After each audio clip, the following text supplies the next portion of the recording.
Radio Conexión Abierta, ganadora del Premio Martín Fierro Digital 2017 a la mejor programación en radio online nativa digital. Conexión Abierta, hoy más que nunca, tu medio digital audiovisual.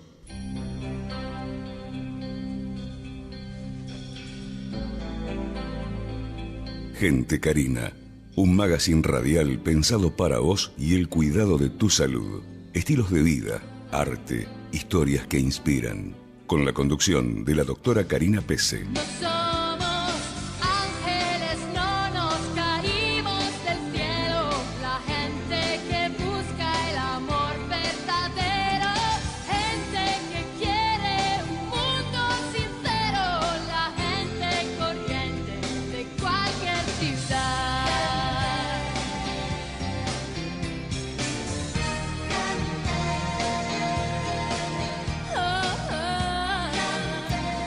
Hola, muy buenos días. Estamos en un nuevo programa de Gente Carina. Muy buenos días, Karin. Hola, buen día.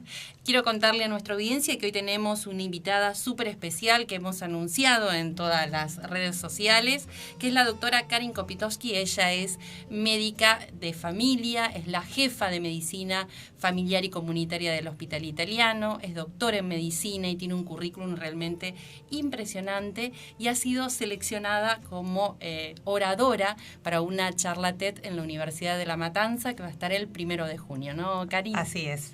Así que la verdad que es un honor que nuevamente nos visites en Gente Carina.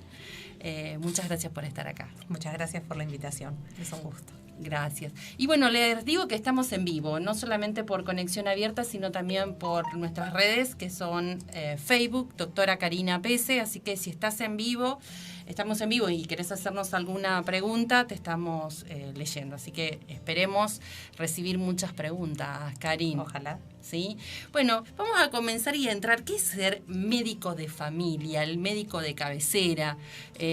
Volver a, como cuando uno era niño, que en la familia, yo soy de un pueblo, Karin, que es Saturnino María Las Piura en Córdoba, y teníamos el doctor Sergio Lozano, que era médico especialista en medicina familiar, y era el médico de la familia, era el médico de mis padres, de nosotros, de mis abuelos, de mis primos, y acudíamos a él ante cualquier problema.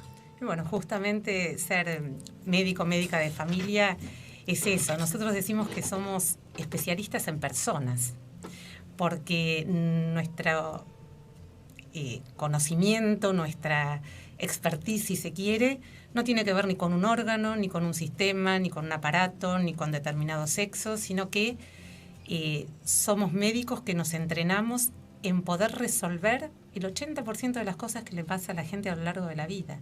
Se sabe que el 80% de los problemas de salud que tiene una persona a lo largo de la vida los puede abordar un solo médico. Y eso no quiere decir que es un médico que sabe un poquito de todo y no sabe mucho de nada. Sabe mucho de las cosas comunes, sabe mucho de acompañar a las personas en las distintas etapas de la vida. Y no quiero que quede como una cosa, si se quiere, light o soft. En esto de acompañar puede parecer que es un médico que no tiene competencias específicas, y no es así. Tiene que ser un médico, una médica extremadamente resolutivo de los motivos de consulta más frecuentes que le pasan a la gente.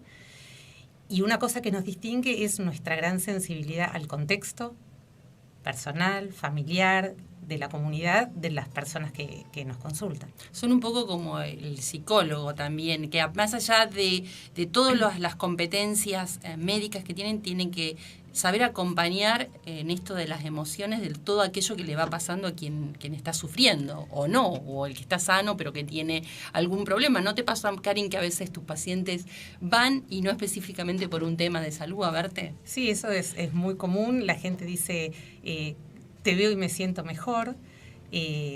Digamos, somos un médico que se convierte, por un lado, yo digo que es como el ombudsman del paciente, en el sentido que es alguien que está a veces en un sistema que está fragmentado, que hay múltiples voces, múltiples especialistas.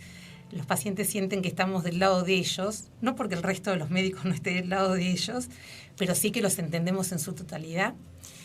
Y también esta cuestión de que saben que pueden venir por cualquier tema, aunque no necesariamente sea un síntoma, un dolor, venir a conversar, venir a estar. Sí, y la contención, esto de la escucha, que es tan importante, que como paciente uno realmente lo valora muchísimo cuando del otro lado vos sentís esa real contención. A veces pasa que un paciente no entra al sistema de salud por lo que debería ser la atención primaria, porque realmente las personas considero que la medicina debería ser la puerta de entrada a la atención primaria, y después, si tiene alguna complejidad en su patología que requiera, no sé, internación o ser tratado por un especialista en ese tipo de patología, que el médico de familia lo acompañe a pasar a ese otro nivel, pero una vez resuelto ese problema vuelva. O estoy soñando mucho, No, Karin. bueno, eso sería lo ideal, que los pacientes entren al sistema por un médico entrenado en estar en ese primer nivel de atención, que es muy distinto que el entrenamiento que reciben los especialistas, como decimos, los lineales en determinadas patologías. A nosotros nos gusta hablar más de la interconsulta y no la derivación. La derivación puede tener una connotación de que derivás y soltás la mano, y a nosotros nos gusta esto de la interconsulta y de que el paciente vuelva. Es muy frecuente que pacientes con una patología que resorte claramente del especialista igual vengan a preguntar si estamos de acuerdo, qué nos parece, porque bueno, el conocimiento acumulado de una persona a lo largo del tiempo da mucha información, ¿no? Sí. Así que sí, lo que vos decís es nuestro sueño, ¿no? Y creo que, pero además que hace el sistema más eficiente, la gente más satisfecha, mejor atendida, que el especialista esté dedicado y con su tiempo destinado a aquello que es específico y no esté diversificado en cuestiones que quitan tiempo y recursos del especialista para lo que es más necesario, en un lugar donde el especialista no debería entrar. Sí, a veces pasa que la persona no tiene ese médico de familia o médico de cabecera y le aqueja un dolor. Y empieza a ir a un especialista y le dice, no, esto no me corresponde, lo estudia completo, no me corresponde, pasa para otro. Y son pacientes que van deambulando por distintos especialistas. Sí, por eso nosotros decimos que nosotros como médicos de familia tenemos una postura que es que nunca podemos decir de lo mío no es. No porque podamos resolver todo, pero esto que vos contás, que a lo mejor el paciente va al cardiólogo por un dolor de pecho, lo estudian todo y le dicen de lo mío no es, en medicina familiar eso no existe. Porque si no es algo que yo puedo resolver, es algo que tengo que poner en el lugar adecuado para que sea resuelto. Entonces nunca un médico de familia puede decir de lo mío no es, siempre es de lo nuestro. Es muy importante esto que nos está contando Karin.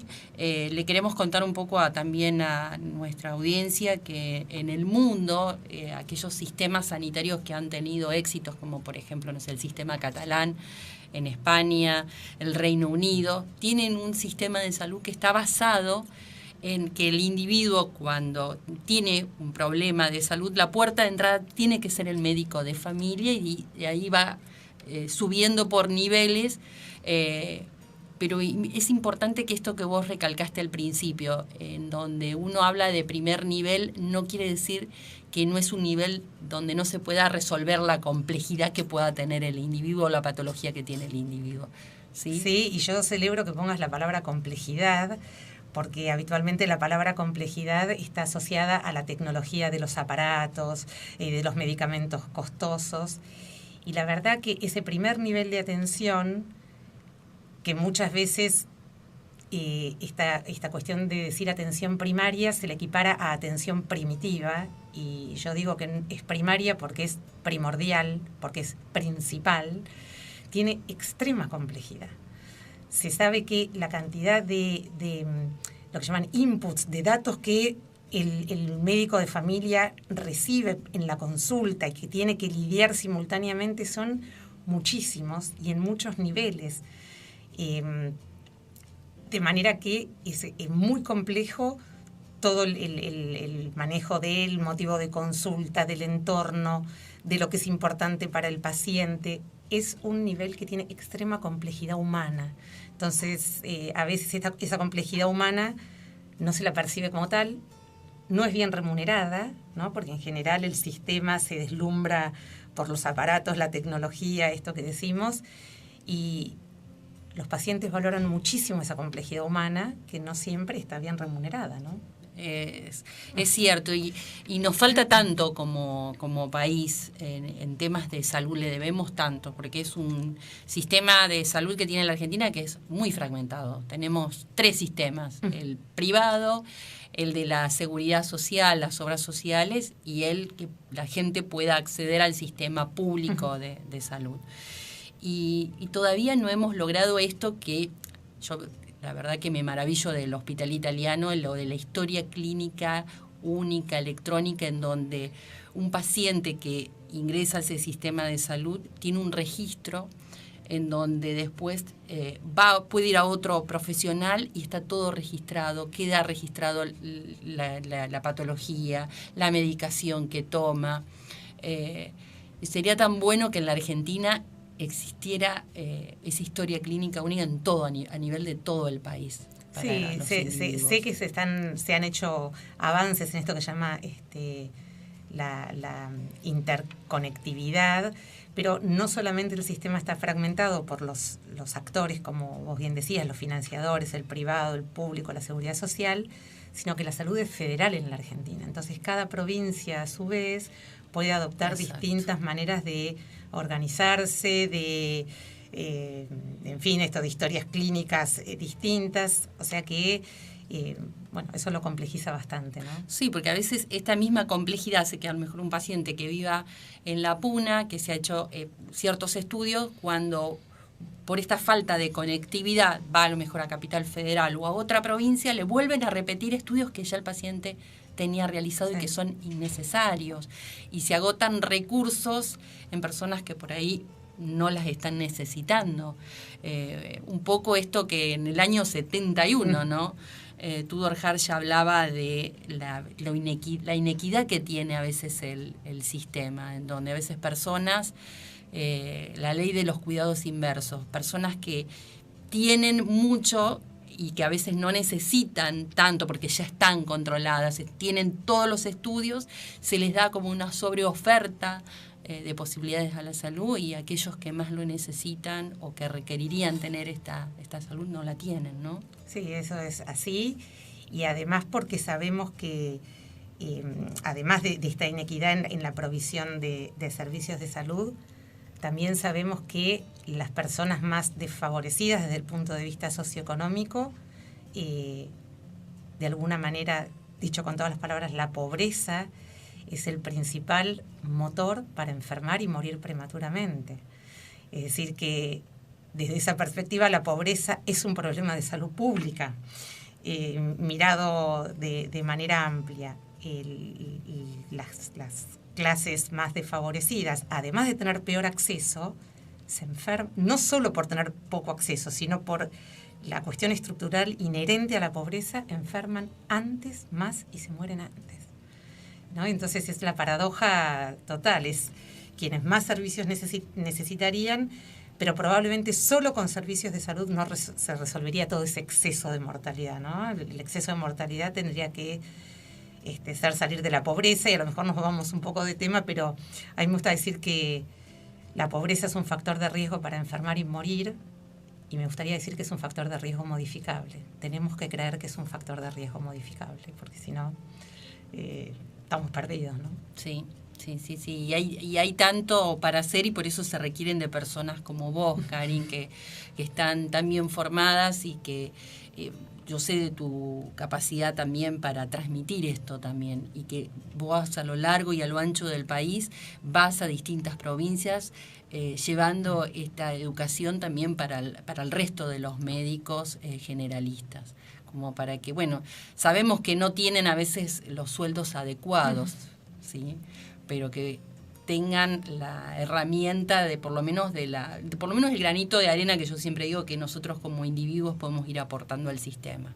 Vos estás aportando esto de la educación para los médicos, para los colegas. Sí, la formación, y uno siente una enorme responsabilidad porque también uno siente que está en una institución que permite el desarrollo académico, la investigación, además de, por supuesto, atender a los pacientes, y uno lo vive como un imperativo ético, ¿no? El tener la educación de colegas que están en situaciones más desfavorables, tal vez, y siempre que uno va por el país y demás, vive el cariño y el respeto, y esas semillas que uno va sembrando, es así. Sí, bueno, realmente Argentina tiene un sistema de medicina familiar muy bueno en lo que es la formación, y el hospital italiano realmente ha sido punta en esto. Sí, es un servicio potente. Este año cumplimos 30 años, también paso ese aviso, 30 años de medicina familiar en el hospital italiano. Y sí, un servicio muy pujante, muy dinámico, un grupo humano extraordinario. Sí. De ese mismo grupo salió el actual secretario de Salud de la Argentina. Sí. Así es. Así que médicos muy bien formados. Y tenemos un mensaje. Carla Ramallo nos dice: buenos consejos para la orientación del paciente. Grandes profesionales, felicitaciones a ambas. Muchísimas gracias, Carla. Acaba de dejarnos este mensaje en Facebook. Y con esto nos vamos a un breve corte comercial y vamos a comenzar a hablar en el próximo bloque sobre una encuesta que hemos realizado a través de las redes sociales sobre qué conversamos con los médicos cuando nos solicitan una mamografía. No te vayas.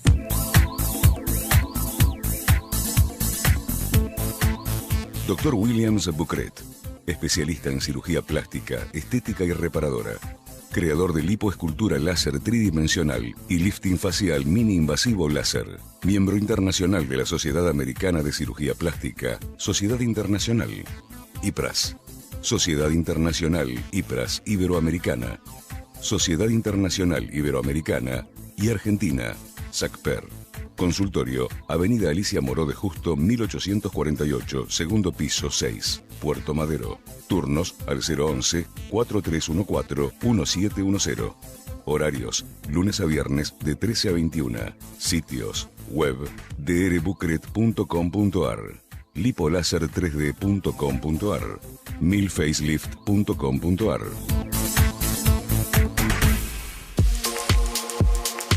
Belleza personal. Tecnología estética premium al mejor precio. Nuestro portfolio incluye Observe 520, diagnóstico de piel Ultracell Q para rejuvenecimiento facial y celulitis. Asesoramiento médico personalizado. Seguinos en redes sociales. Facebook Tips de Belleza Personal. LinkedIn Belleza Personal. Instagram Belleza Personal 1. Nuestra web www.bellezapersonal.com.ar. Teléfono 011-4314-1710.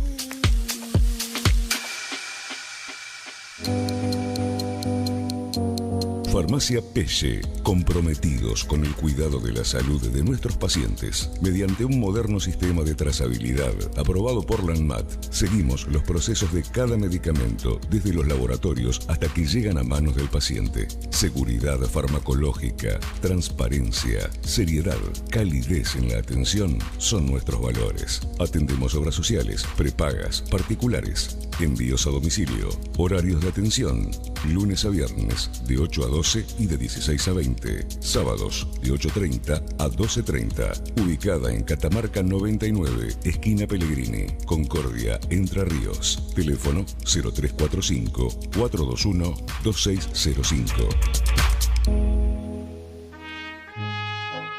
Amalia Frontini, museóloga, egiptóloga e historiadora. Si usted desea aprender a traducir jeroglíficos egipcios o está interesado en algunos de estos tres rubros, comunicarse al correo electrónico amaliafrontini@hotmail.com. Estás escuchando Gente Carina, el programa dedicado al cuidado de la salud, con la doctora Karina Pese. Estamos en el segundo bloque de Gente Carina, y si querés dejarnos un mensaje podés hacerlo al 011 43 00 94 70, o a través de Facebook, que estamos en vivo, también podés dejarnos el mensaje que te estamos leyendo. Ana Ciraolo dice: realmente es un placer escucharlas, felicitaciones. Bueno, muchas gracias. Y ya habíamos anunciado, Karin, les digo por quienes se sumaron ahora, estoy con la doctora Karin Kopitoski, ella es la jefa de Medicina Familiar y Comunitaria del Hospital Italiano de Buenos Aires, matrícula nacional 82.102, y hemos realizado una encuesta a través de las redes sociales en donde invitábamos a las mujeres a participar con una consigna, que era ¿qué conversamos con nuestros médicos cuando nos solicitan la mamografía? El tema de mamografía es un tema bastante controvertido, donde distintas sociedades, como por ejemplo en la Argentina, la Sociedad de Mastología, la Sociedad de Radiología, la Sociedad de Medicina Familiar, no coincidimos en el 100% de los casos, ¿no, Karin? Sí, hay una controversia y que me parece que es importante que se empiece a discutir y que la gente empiece a escuchar de qué viene esa controversia, ¿no? Me parece que no transparentarles, infantilizar a las mujeres, en este caso, que son las destinatarias de la práctica. Exacto. Y una de las preguntas que hice en esta encuesta es, cuando su médico le solicita una mamografía, le explica y conversa con usted sobre los beneficios y riesgos de realizar la mamografía. ¿Y sabes qué nos arrojó la encuesta, Karin? Que un 40% de los médicos en estas pacientes que le han pedido la mamografía no conversan ni de los beneficios ni de los riesgos. Interesante, ¿no? No me sorprende, la verdad que, digo, si el 60% habla, no estamos tan mal. Pero te hago ahí un parate del 60%. Una de las que me contestó la encuesta, una amiga mía, me dice, sí, pero me dice, Karina, hablamos solo de los beneficios, no de los riesgos. Eso, por eso si se hubiera preguntado por los riesgos. Creo es muy interesante. Es probable que haya personas que nos estén escuchando y que por primera vez digan, pero ¿cómo los daños? Sí, hacete la mamografía salvavidas, hacétela. Meto otro bocadito que no es de la mamografía, tocate y te vas a salvar. Me parece que el discurso es tan acrítico. Cuando digo acrítico es un discurso que es una bajada de línea de hacétela o estás loca, hacétela y te salvás, que uno dice, ¿qué de dañino puede haber en una práctica que masivamente se recomienda con esa tónica? O sea que lo primero que pienso es que hay gente que nos está escuchando y dice, pero un poquito, ¿qué daños de la mamografía? Gente y médicos, me parece que la primera vez esa ignorancia viene de los propios profesionales que también desconocen, no solo la mamografía, cualquier práctica, ya sea por imágenes, de laboratorio, hasta del examen físico, puede tener beneficios y daños. Y lo tenemos que pensar así todo el tiempo, porque de esa ecuación entre beneficios y daños es que la balanza se va a inclinar hacia hacer la práctica, no hacerla, y muchas veces en tener que esclarecer estos beneficios y daños para que la persona sea capaz de tomar su propia decisión. Y pareciera que con mamografía, con este discurso que se escucha de hacétela, te la tenés que hacer. La propaganda de hace poco tiempo, en donde se veía una persona, una bombera, que iba cayendo con el fuego. Esa propaganda fue muy desafortunada porque era una mujer de 50 años, una bombero que estaba entrando a las llamas y se decía, si no te haces la mamografía, estás corriendo el mismo riesgo que ella. Y eso es falaz. Entonces, es una falacia, es una cosa que directamente es una mentira y apela a una cosa emocional. A un golpe bajo. Muy bajo. Porque realmente muchas pacientes, cuando vienen a veces a hacerse los estudios, vos sabés que yo estoy del lado de hacer la mamografía, en los informes, entonces tengo este contacto con el paciente que a veces cuando pasó más de un año, vienen con una culpa terrible, diciendo, ay, me pasé en el tiempo, me van a retar. Bueno, entonces ese me pasé en el tiempo, ese me van a retar, está hablando de ese modelo paternalista, donde el formato es, te tenés que hacer tal estudio, es anualmente, y otra vez no se pone sobre la mesa que hay una controversia, que es mundial, y si en la Argentina no abrimos la controversia estamos atrasando, porque el mundo está discutiendo esto, entonces o queremos estar a la vanguardia. Con la tecnología me parece fantástico, pero tenemos que estar a la vanguardia también con el tema de debate en el mundo, que es el tema de pesquisa, tamizaje con mamografía, ¿no? Y con esto de los daños y los beneficios. ¿Querés contarnos, Karin, porque bueno, para eso está el programa que se ha abierto, de estos daños que, por ejemplo, acá más del 60% de los pacientes dice que alguna vez alguien le habló de la mamografía de los beneficios, pero no le hablaron de los riesgos? Bien. Probablemente mientras estamos hablando, se me ocurre a mí, no estoy viendo a la audiencia, es probable que si le preguntáramos a la gente, bueno, ¿usted cuál piensa que puede ser el daño? El daño que saldría fácil y que es el que menos me preocupa es el de la radiación. Porque en general la gente el daño lo asocia a algo muy tangible. Pero en mamografía, para hablar de los daños, tenemos que pensar un poquito despacio. Y no estamos acostumbrados a pensar despacio, estamos acostumbrados a pensar rápido, otra vez, hacete la mamografía, salva vidas, si no te la haces estás loca. Y de los daños que a mí me gustaría hablar, básicamente tienen que ver, unos con los estudios falsos positivos. Y esto es probable que si hay mujeres escuchándonos en edad de hacerse mamografía, alguna lo haya vivido, que es ese estudio que no da bien, que parece que hay un problema serio, eso desencadena otros estudios que pueden llegar hasta una biopsia o no, y finalmente se aclara que la mujer está sana. ¿Por qué decimos que es un daño? Y la ansiedad que genera, la cascada diagnóstica, tener que someterse a otros estudios. Bueno, son daños o efectos indeseados de la mamografía que lo que está persiguiendo es, y acá meto una cosa que espero que después la podamos retomar, la mamografía no se hace para diagnosticar tempranamente el cáncer. La mamografía se hace para disminuir la mortalidad por la enfermedad, que no es exactamente lo mismo. En esto también hay que pensar despacio, ¿no? Cuando uno pregunta, ¿y para qué hacemos mamografía? Para detectar el cáncer antes. Y acá meto el otro daño que preocupa, y que a veces diagnosticado antes, es tan precoz, que diagnosticamos cánceres que nunca hubieran traído un problema de salud a la mujer. A la pucha. Esto que estoy diciendo se me ocurre bastante contracultura, porque uno en la cabeza tiene un cáncer, nace, crece, da metástasis y mata. Y no es siempre así, y en mama está muy bien documentado. El porcentaje exacto de esta situación no es tan claro, pero muchos dicen que está alrededor del 30%, es decir, que un 30% de los cánceres verdaderos positivos, es decir, que a la mujer le decimos que tiene cáncer, si no se lo hubiéramos diagnosticado, nunca le hubiera traído un problema de salud.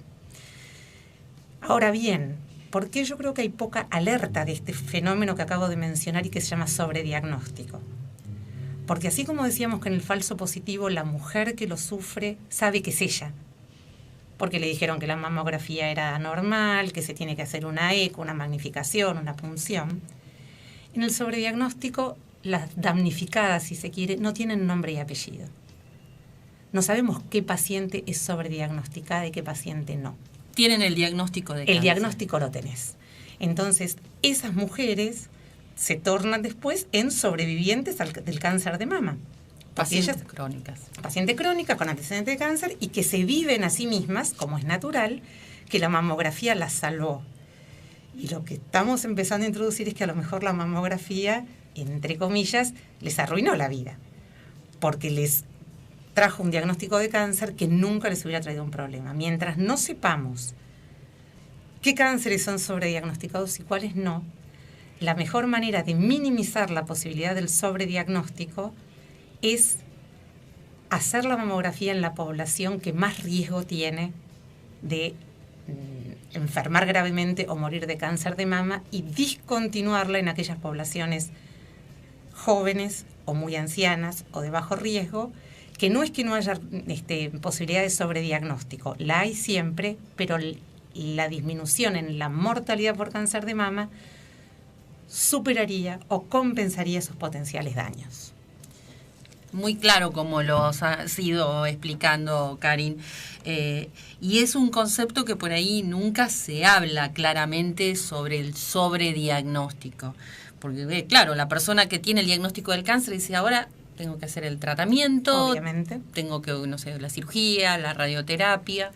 Y está bueno que se ponga un poco en debate, ¿eh? Y estoy tratando de leer acá alguna de las preguntas que nos manda el público.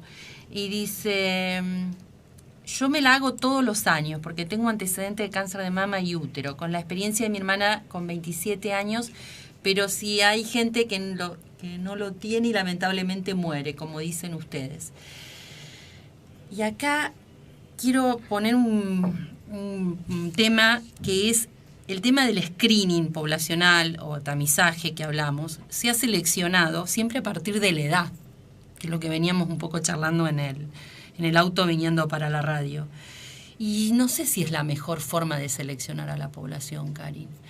La literatura nos tiene que sentar a ponernos, a revisar constantemente y ver, y llegar a un consenso y decir, bueno, la edad no es suficiente. Habrá otros factores de riesgo, como por ejemplo genéticos, antecedentes realmente familiares, pero de peso. Que haya una abuela que haya tenido a los 80 años un cáncer de mama, no tiene un peso para que esa persona se considere que tiene un alto riesgo a tener cáncer de mama. Y creo que ahí vamos a comenzar a decir, vamos a hacer realmente la medicina esta personalizada a medida que uno está buscando, ¿no? Sí, igual entiendo que es muy difícil cuando nosotros lo que estamos conversando tiene que ver con la propuesta de rastreo, tamizaje, pesquisa, son las palabras que usamos, poblacional, y por supuesto siempre va a haber casos individuales, particulares, que es muy difícil abordar desde esta perspectiva. Lo que estamos tratando de decir es que si uno hiciera una estrategia de, otra vez, tamizaje poblacional, no es que no disminuiríamos la mortalidad por cáncer de mama, la disminuiríamos en algo, ahora podemos decir algo de cifras o de números, pero tenemos que saber que simultáneamente, vamos a decir, tiene un lado B. Y me parece que lo que no se habla es del lado B. Entonces, yo te decía antes, a mí me tienen a veces catalogada como una persona que está en contra de la mamografía. Y yo digo que yo no estoy en contra de la mamografía, estoy en contra de la información sesgada, estoy en contra de la desinformación, estoy en contra de que no pongamos sobre la mesa que hay una controversia y que en mamografía hay un problema. Se baja la información al público en general, sobre todo a las mujeres, como si esta controversia no existiera. Y entonces de lo que estoy en contra es de eso, no en contra de la mamografía. Y darle la posibilidad a la mujer que con toda esta información tome la decisión de si la quiere hacer, no la quiere hacer, y si la quiere hacer anual o bianual, que también está esa controversia, la periodicidad con la que se realiza la mamografía. No está todo resuelto. No, absolutamente no está todo resuelto y hay cada vez más. El Reino Unido, por ejemplo, que tiene programa de tamizaje a nivel del Estado, es el Estado quien te manda una carta, ellos lo hacen cada 3 años, no importa. Ellos revisaron el programa de rastreo y hoy la información que el Reino Unido, Canadá, Australia da a los pacientes en sus páginas web es muy distinta de la información que damos acá. Entonces, si queremos estar a la vanguardia, y nos miramos en los países del primer mundo, tenemos que informar con veracidad. Todos estos países están informando a las mujeres los beneficios, en términos cuantitativos, de cada 1000 mujeres que se hacen tamizaje, cuántas van a morir de cáncer de mama, hipotéticamente, y cada 1000 que se hacen, cuánto disminuye, y también de los daños. Y se lo dicen a las mujeres. ¿Cuál es el problema de decirlo, no? Pareciera que las queremos proteger de una información, no sé, otra vez, es infantilizar. No está todo resuelto con mamografía, tenemos que hablar de esto. Sí, y es importante que los médicos también, porque así como hice esta encuesta para las mujeres, para saber lo que ellas nos cuentan, la hice también a médicos que no son médicos radiólogos, sino son los médicos derivantes, participaron ginecólogos, médicos de familia, y veías claramente la tendencia, la diferencia desde entre los 40 y 49 años, si indican o no indican la mamografía, si le informan a los pacientes sobre los falsos positivos, sobre el tema de la radiación, que si bien es menor, ahí también hay un mito, por ejemplo, de usar el protector de tiroides, que no es necesario y muchos desconocen. Algunos desconocen hasta que la mamografía tiene radiación. Que vos decís, es impensado, loco, pero había un porcentaje no menor de médicos que pensaban que la mamografía no emite radiación. Entonces, creo que es un momento de que se plantee todo este debate y que participen todas las sociedades y se llegue también a un consenso, y que si miramos, como decís, al primer mundo, nos comportemos como tal. Sí, por eso. Así que en esto nosotros, que es un tema que nos interesa mucho, tanto el de prácticas preventivas, tamizaje, mamografía y otros, y el tema de decisiones compartidas, nuestro grupo ahora está, a través de un subsidio que tenemos del Instituto Nacional del Cáncer, desarrollando lo que se llama una herramienta que ayude a la toma de decisiones. Estamos haciendo todo un procedimiento que tiene su complejidad, para terminar teniendo una herramienta probablemente gráfica que pueda ayudar a los profesionales a explicar estos pros y contras. Y en el desarrollo de esta herramienta también tuvimos entrevistas con pacientes, con médicos de distintas especialidades, y es curioso ver la ignorancia que hay sobre el tema de mamografía, ¿no? Sí, hay muchísima ignorancia, y bueno, y también esto de la medicina muy paternalista, del mandato, que te doy la orden y ni siquiera se cuestiona. Vos fíjate que acá te dice un 40% que el médico que le pidió la mamografía nunca le habló si tiene algún beneficio, qué busca con esa mamografía. Y me dijiste que querías retomar en un momento de la conversación sobre el diagnóstico con la mamografía, ¿qué buscamos? Bueno, es muy interesante porque cuando uno hace a veces auditorios, tanto de médicos, que es lo que generalmente yo tengo a mano, uno dice, bueno, ¿para qué hacemos mamografía? Y en general la gente dice, para detectar el cáncer más temprano. Y en realidad podría ocurrir que uno detecta el cáncer más temprano y no disminuye la mortalidad por la enfermedad. Esto es difícil de explicar, sería mejor con un dibujito, pero vamos a intentar de todas maneras esclarecer que una persona puede tener el diagnóstico de antes, vivir más tiempo con la enfermedad y morirse de otra cosa. De otra cosa, por un lado, o morirse el mismo día, si se me permite, que otra persona que se le hizo el diagnóstico un poco más adelante y que vivió menos tiempo con la enfermedad. Esto, que es medio complejo de explicar sin un gráfico, es que muchas veces decimos que la mamografía o detectar un cáncer muy temprano aumenta la sobrevida. Y el aumento de la sobrevida no es una buena medida de éxito de un programa de tamizaje, por esto que yo digo. A lo mejor se adelantó mucho el diagnóstico, la persona vivió 4 años con el diagnóstico, pero se muere el mismo día, o tiene enfermedad avanzada el mismo día que la hubiera tenido si el diagnóstico se hacía después. O sea que lo que verdaderamente importa con un programa de tamizaje es que se disminuya la mortalidad por la enfermedad.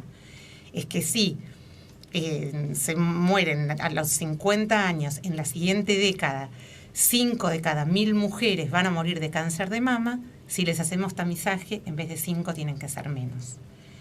Y eso ocurre con la mamografía. La mortalidad por cáncer de mama en la década de los 50 a 60, sin mamografía es de 5 cada 1000 mujeres y con mamografía es de 4 cada 1000 mujeres. Alguien puede decir, epa, ¿cómo es eso? Sí, decimos que la mamografía tiene una potencialidad de disminuir la mortalidad de cáncer de mama de un 25%. 25% es el 5 en 1000 a 4 en 1000. La primera conclusión que sacamos de esto es que la mayoría de las muertes por cáncer de mama no son prevenibles con la mamografía. Y esto también puede sonar contracultura, epa, porque suena como que la mamografía es una especie de vacuna. No, disminuye la mortalidad un 25%, que si el número absoluto no es muy elevado, bueno, puede ser mucho o poco, pero me parece que poner en perspectiva que de cada 1000 mujeres que se hacen tamizaje, a las que se les somete a radiación, pueden tener falsos positivos, pueden sufrir alguna de las complicaciones, vamos a salvar, si se quiere, a 1 de cada 1000. Y hay 4 que igualmente van a morir de cáncer de mama a pesar de la mamografía. Otra vez, cuando yo digo esto, me parece que de ahí es que se toma como que yo estoy en contra de la mamografía. Y de ninguna manera. Estamos tratando de poner en perspectiva cuáles son los beneficios en términos cuantitativos y cuáles son los daños, nada más. No es estar en contra ni estar a favor. Sí, y que realmente lo que uno busca con esto que estamos viendo, si llega a un consenso, es que realmente la paciente que realice la mamografía sea realmente la paciente que se va a beneficiar. Que tengamos las herramientas de poder decir cuál es ese grupo poblacional que tiene el beneficio y a cuáles por ahí no es necesario hacerla. Sí, pero bueno, introducir esto que no es necesario hacer, o sea, es como, o antes cuando conversábamos, bueno, que la mujer pueda tomar la decisión informada y que a lo mejor la decisión es no hacerse. Bueno, eso tiene que ir de la mano también de cambiar lo que en medicina llamamos indicadores de calidad, porque muchas veces la calidad asistencial de un profesional, a lo mejor de un ginecólogo, de un médico de familia o de un centro, es qué porcentaje de mujeres en tal edad tienen mamografía hecha. Y si vamos hacia un modelo, ojalá, en donde lo que más importa es que la mujer tome una decisión en sintonía con sus valores, ese indicador de calidad va a ser un mal indicador, porque uno va a tender a decirle a todo el mundo, hacete la mamografía porque me miden mi calidad como médico de acuerdo a las mujeres que se la hacen. Entonces el sistema ahí sería perverso. El indicador de qué porcentaje de mujeres en edad, supongamos 50, 70, por decir algo, tienen mamografía, no debiera ser un indicador de calidad. Tal vez el indicador adecuado sería en qué porcentaje de mamografías el médico inició una discusión, en qué porcentaje de pacientes en edad susceptible el médico empezó una discusión sobre el tema. Muy interesante, un cambio de paradigma. Y bueno, y sí. Sí, un cambio de paradigma. Quiero leer a ver algunos de los comentarios que nos van llegando. María Laura Curleto dice: hola Karina, aquí muy atento escuchándolas. Las veces que me indicaron a la mamografía fue como si estuviera indicando un medicamento. Hacete esto y cuando lo tengas me lo traes. No más que eso. Bueno, creo que es el formato habitual. Me parece que se empiece a hablar, uno dice, bueno, ¿y cómo vos decías, es un cambio de paradigma? Paradigmas rompen y van un poquito contracorriente y generan resistencias. Bueno, acá hay dos patas, es la educación de los profesionales, desde el grado, en estas cuestiones, en el posgrado, en las residencias, en nuestros ateneos internos y demás, y es la educación a las pacientes. Ya no más, si estamos hablando de que hay daños, las pacientes tienen que exigir que se les digan cuáles son esos daños, si tienen opciones, que no se la miren con cara de loca si deciden no hacérselas, porque hay gente que dice, yo tengo mucho temor al cáncer de mama, haría cualquier cosa por prevenirlo, etcétera. Fenómeno. Y otra gente que dice, si estos son los beneficios, si estos son los daños, yo no quiero esto en mi cuerpo. Y que se pueda seguir atendiendo con la o el profesional con la misma buena onda que se atendía antes, ¿no? Sí, que no sienta que está en falta, ni que cometió un pecado por no hacer la mamografía. Sí, ahí hay un desconocimiento también de la ley de derechos del paciente, ¿no? Que los pacientes tienen derecho a tener información, obviamente, y tienen derecho a negarse, ya sea a métodos diagnósticos o de tratamiento. De todas maneras, a mí no me gusta en la redacción de la ley, pero es lógico que haya salido así, que el paciente tiene derecho a negarse, porque está hablando que hay un contrapunto con el profesional, que hubo algo en lo que no se pusieron de acuerdo. Si fuéramos hacia este modelo de toma de decisiones compartidas, esa negativa a tratamiento casi no existiría, porque se haría el tratamiento o el método diagnóstico que han acordado profesional y paciente. No es que le tiramos la pelota, porque eso también es importante que quede claro, que no es decisión compartida, yo le doy la información y que se la arregle sola. Eso es horrible, eso es decisión salto al vacío. La decisión compartida requiere información, requiere indagar qué es importante para los pacientes y las pacientes, y requiere acompañar hasta la decisión final, que muchas veces puede revisarse. Este año decido que mamografía no, y el año que viene me asusté, a un familiar le diagnosticaron, me cambió el contexto y decido que sí. Pero de ninguna manera la decisión compartida es esta alternativa con este riesgo, arréglate. Eso no es compartido, eso es, no es lo que entendemos por decisiones compartidas. Pero bueno, quienes quieran escuchar bien sobre qué es decisión compartida tienen la posibilidad el 1 de junio, que es sábado, de 10 a 14 horas, un evento TED en la Universidad de La Matanza. Tomen nota. Florencio Varela, 1903, San Justo. Lamentablemente creo que no hay lugar por la capacidad edilicia, porque ya está todo vendido, pero sí lo van a transmitir como acá por Facebook, por streaming, y tienen la posibilidad de seguirlo en las redes sociales, que va a ser Instagram y Facebook, es TED, TED mayúscula, por UNLAM, ¿sí? Búsquenlo en las redes sociales y la doctora Karina iba a dar una charla magistral de lo que son decisiones compartidas. Y nos vamos a un breve corte comercial y ustedes no se vayan porque seguimos conversando con este tema que es tan controversial.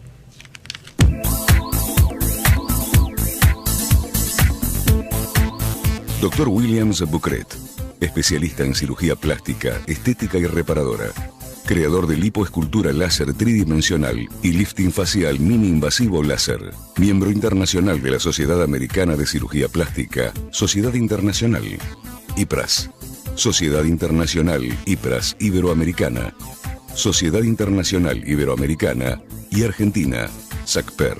Consultorio, Avenida Alicia Moró de Justo, 1848, segundo piso 6, Puerto Madero. Turnos al 011-4314-1710. Horarios, lunes a viernes de 13 a 21. Sitios, web, drbucret.com.ar, lipolaser3d.com.ar, milfacelift.com.ar.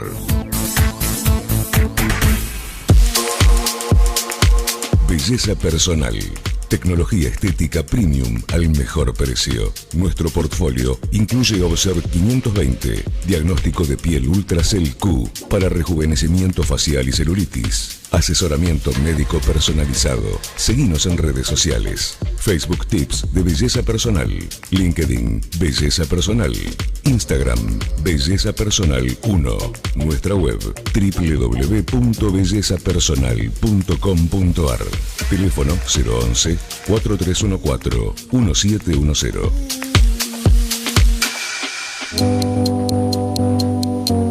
Farmacia Pelle, comprometidos con el cuidado de la salud de nuestros pacientes. Mediante un moderno sistema de trazabilidad aprobado por la ANMAT, seguimos los procesos de cada medicamento, desde los laboratorios hasta que llegan a manos del paciente. Seguridad farmacológica, transparencia, seriedad, calidez en la atención son nuestros valores. Atendemos obras sociales, prepagas, particulares, envíos a domicilio, horarios de atención, lunes a viernes de 8 a 12 y de 16 a 20, sábados de 8:30 a 12:30, ubicada en Catamarca 99, esquina Pellegrini, Concordia, Entre Ríos. Teléfono 0345-421-2605.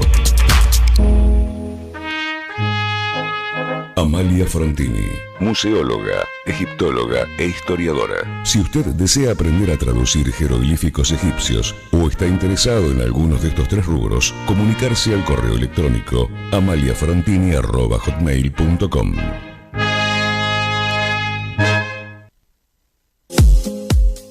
En Gente Karina nos importa saber de vos.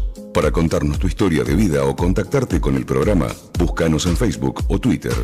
DRA Karina PC o llámanos en vivo al 4300-9470.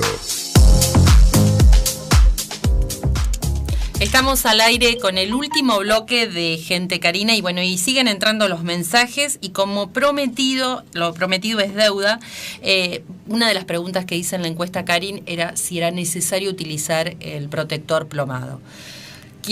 Porque hay un Twitter circulando y que la gente se quede tranquila que no es necesario la utilización del protector plomado de tiroides.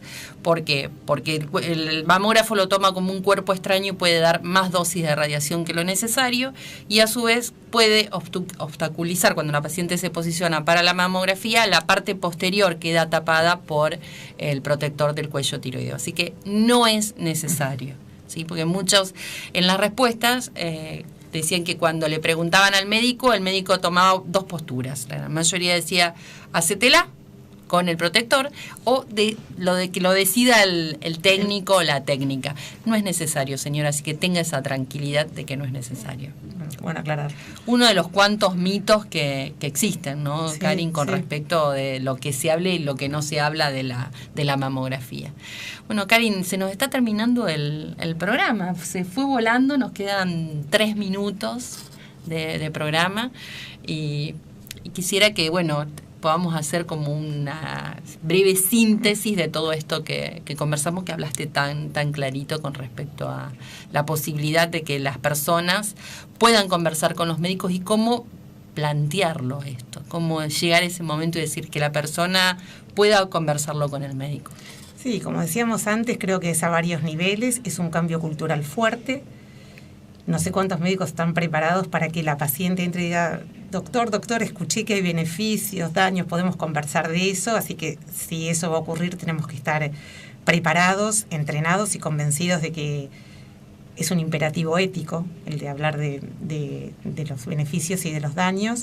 Pasó con el cáncer de cuello uterino, la prevención, lo que veníamos hablando en el auto. Sí, lo que pasó con cáncer de cuello es maravilloso en el sentido de que hubo un acuerdo que es prácticamente universal, de a qué edad empezar el tamizaje con Papa Nicolau, cada cuánto hacerlo, cuándo discontinuarlo, y eso da mucha tranquilidad a las mujeres, más allá de que todavía se siguen haciendo cosas que son inapropiadas, pero hay un acuerdo de la sociedad científica, de las autoridades sanitarias a nivel de la nación y del mundo.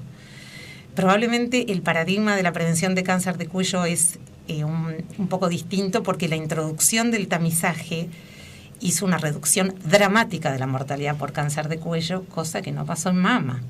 Es decir, si bien la mortalidad por cáncer de mama, y vos lo sabes mejor que yo, está disminuyendo en el mundo, se considera que por el tamizaje es una pequeña proporción lo que explica esa disminución de mortalidad y la mayor parte se la lleva a la mejoría en los tratamientos, fundamentalmente eso. En cambio, en cáncer de cuello el paradigma de la prevención creo que impregnó todo lo que fue el tamizaje posterior. Creo que si se considera que el tamizaje, la pesquisa no tiene daños, fue muy traccionado por la historia que tenemos con el cuello uterino, que fue muy distinta de lo que estamos conversando de mama. Así que, para mí, si yo tuviera que sintetizar, es que tenemos que empezar a pensar a las maniobras preventivas como potenciales generadoras de efectos adversos y daños, y salir de ese discurso de siempre es mejor prevenir que curar, y entonces hacete más estudios, más seguido de todo, porque eso es mejor. Tenemos que empezar a mirar el lado B de los estudios preventivos, empezar a mirar las cascadas diagnósticas que se generan, los falsos positivos, el sobrediagnóstico, y de eso hay que hablar. Es importante, y bueno, que también los pacientes y los médicos comencemos a conversar sobre esto, porque también me pongo en el lugar de paciente, ¿no? De escuchar a un médico que te dice una cosa, otro que te dice otro. Es de locos. Es de locos, y es decir, ¿qué hago con toda esta información? Entonces, creo que va a llegar el momento en donde todas las sociedades tenemos que volver a reunirnos y replantearnos el tema de a qué edad, con qué frecuencia debería ser el screening con mamografía. Se lo debemos a las pacientes, se lo debemos a las mujeres, porque no tenemos ningún derecho a generar semejante confusión. Bueno, y esto ya es un pequeño paso que hemos dado, sí, ojalá. Para comenzar a poner, por lo menos en mesa de diálogo, por lo menos ahora entre las mujeres que nos están escuchando, Karin. Bueno, excelente. Por lo menos que sea el disparador. Ojalá. Muchísimas gracias, Karin, a vos, por estar acá. Fueron muy claros todos tus conceptos. Y la doctora no está en contra de la mamografía, está a favor de que nos informemos, de que sepamos las cosas a favor, en contra, y que podamos tomar una decisión compartida. Y les recuerdo que el 1 de junio, de 10 a 14 horas, va a estar el evento TED de la doctora, donde va a estar disertando, y la pueden seguir en Instagram y en Facebook. ¿Tenés también un Instagram y Facebook personal, Karin? Sí, el Instagram es Karin Kopitou, termina con W, y el Facebook es Karin Kopitowski. Ahí también pueden seguirla a la doctora. Bueno, un placer. Igualmente. Muchísimas gracias a todos ustedes. Dice María Laura Curleto, felicitaciones. Divina la doctora invitada, muy clara. Yamila Aldero, Silvia Escudero, Ana Ciraolo. Bueno, muchísimas gracias a todos por habernos acompañado. No te vayas. Seguí con Conexión Abierta. No somos ángeles, no nos caímos del cielo. La gente que busca el amor verdadero, gente que quiere un mundo sincero, la gente corriente de cualquier ciudad.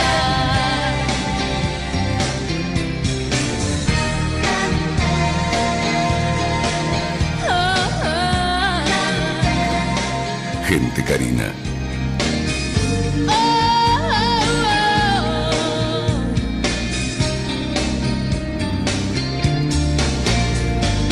Prueba y verás que siempre hay algo nuevo dentro de ti para empezar otro vuelo directo al cielo.